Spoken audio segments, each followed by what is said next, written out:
an age dominated by social media, big tech has come under increasing scrutiny for its influence on the political discourse. This leads us to ask, is big tech destroying democracy? Nick? I think it's complicated, right? Because it's certainly affecting it, but we might think about this little puzzle that's happening in real time right now, which is that in the United States, both conservative Republican legislators and liberal or progressive Democratic legislators are talking about breaking up Facebook. It has too much power. It's doing things in a way the government needs to either own it or control it or somehow play a bigger role. At the same time, in Vladimir Putin's Russia, he is trying to ban Facebook because he finds that it is something that he cannot control properly. In Russia, it seems like Facebook is actually playing a role for democracy, or at least let's call it political dissent. In the United States, it's seen as one of the main problems in having a vital democracy. Part of this is because Facebook's role in elections in America, which have been hotly contested at least since 2000, when 5,000 votes separated who became president, to the 2016 election, to completely meritless charges of fraud in the 2020 election. Facebook's role in that is not as big as anybody thinks. I think when you look at where all of the funding goes, where people actually develop their political allegiances, that's all through traditional media. It's not even really through cable media and things like that. So I think there's a huge amount of demonization of big tech going on because various people, for various reasons, want to control it to their ends. I think the good news is that Facebook is a flattening beast. This is one of the reasons why it is moving into the metaverse.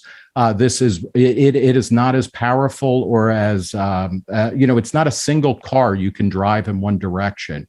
And I think what we're seeing in initiatives that Twitter and other companies are doing, moving to decentralized, essentially types of models where no one person is going to be able to direct or censor things. That's going to be the future. I suspect we'll talk about that in a little bit.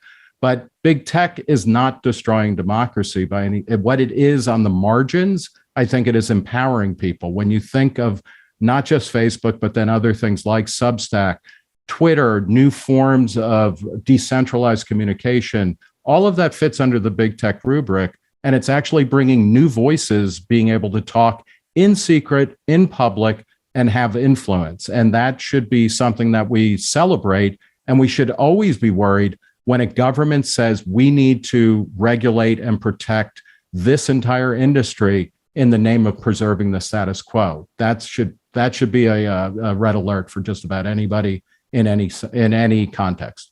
Darren, do you agree? Well, in principle, yes. In practice, no. So, Nick's instincts are completely right. You should be wary of governments who want to control strategic industries. You should be welcoming to new media that broaden participation. And you should also be somewhat tolerant of tech, because throughout history, it has been often, not always, often, an engine of economic and other types of progress. But often, not always, is the key. So as economists, and sometimes as the American public, we tend to think that technology is a force for good. All of us here, I can see, we've all come of age in the heyday of technological optimism of one sort or another. But when you actually look at history, technology has always a dark side as well as an enlightening side. That dark side creates inequality. It enables companies to cut wages without creating opportunities for workers. It enables governments, sometimes corporations, to dominate markets. It can produce weapons or new means of control. And I think one of the most contested parts of human history for at least the last 10,000 years is who controls technology. So I think Nick's narrative has a lot to recommend, until we come to the question of who controls technology. I think Nick, given his sort of sensibilities, would also be uncomfortable if a few corporations controlled technology, and also especially once we recognize that technology has this dark side. So I actually worry more about the future of technology than the present. You know, with artificial intelligence, who is going to control work? Whether we destroy jobs for everybody or we create jobs for lots more people. Nick is right that Facebook did not create today's polarization or the poisonous atmosphere that exists in the US and many other countries. But inequality he's a huge part of it. And I think we cannot understand today's inequalities without recognizing the role that digital technologies have had in that. Automation is a key part of it, is what my research emphasizes. And AI and how the future of technology is going to be shaped by corporations or by Chinese government is going to be a critical part of it. Absolutely, I think social media can be enormous good if it empowers people. But neither Facebook nor none of the other giants are investing in empowering people. They are very willing to manipulate people's opinion and provide governments the tools to monitor over people, but they're not really as willing to invest in encryption or other ways of private communications. You know, Facebook repeatedly shows, if you look at the evidence, a complete disregard for the political fallout, freedom of speech, human rights, at the and when it comes to a trade-off between that and increasing user engagement. So all of these things make me worry about what the future of technology is going to be, and I cannot but reach the conclusion that you need a power significant enough to be a countervailing force against big tech. And I don't see any other candidate than the government. It's not the Chinese government, it's not the Russian government, because they are not embedded in a democratic context. And perhaps in the future, American government won't be either. But if we believe that democratic governments can actually make choices that are both based on expertise and in line with the interests and vision of the people, I think we have to also welcome efforts to study and understand how we can control technology and not just leave it in the hands of a handful of people. I want to bring Beta in a moment, but Nick, let me let you quickly come back on that, because can we trust government to act in the best interests of the people? This control technology question. Yeah, I think Darren raises a really good point that kind of should inform everything we're talking about. We talk about government, as one big category, corporations as one big category, people, or the polis as one big category. There's a world of difference between the American government and the Chinese government.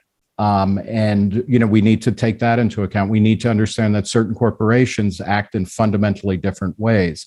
What I worry about, particularly in a Western context, and particularly in an American and a European context, when we're talking about freedom of speech, is that the governments here and certain types of activists are leveraging the fears of governments like Russia's and China's to come up with a system of control of media and of speech and of expression and of privacy in the West, where it's virtually completely uncalled for.